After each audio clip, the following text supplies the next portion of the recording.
তোমরা তো আগের ভিডিওতে দেখলে আমরা গিয়েছিলাম এই মথুয়া সম্প্রদায়ের অনুষ্ঠানে এবং সেখানে গিয়ে কি কি খাওয়া দাওয়া করালো সেটাই তোমাদেরকে এখন আমি শেয়ার করব। প্রথমে স্টার্টারে তো কফি এবং পকোড়া ছিল, কিন্তু সেখানে যা ভিড় ছিল আমরা যাওয়ার সুযোগ পাইনি। তারপর চলে গিয়েছিলাম মেন কোর্সে, মানে খাওয়া দাওয়ার টেবিলে। চলো কি কি খাওয়ালো সেগুলোই তোমাদেরকে এখন শেয়ার করব। তো প্রথমেই দিয়ে দিয়েছিল নান আর হচ্ছে চানা। আর এখানকার খাওয়া দাওয়া এত টেস্ট যে কী আর বলবো। তারপর চলে এসেছিলো ভাত, ডাল, চিপস আর তার সাথে এই যে কচুর শাক। এই কচুর শাকটা যে কী টেস্ট হয়, বাড়িতে রান্না করলেও কিন্তু এত টেস্ট হয় না।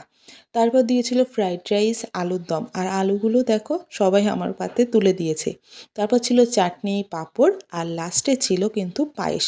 আর সত্যি বলতে খাবারগুলো এতটাই টেস্টি ছিল, ভাষায় প্রকাশ করতে পারবো না। আমি বিয়ের পর থেকে প্রত্যেকবার আসি।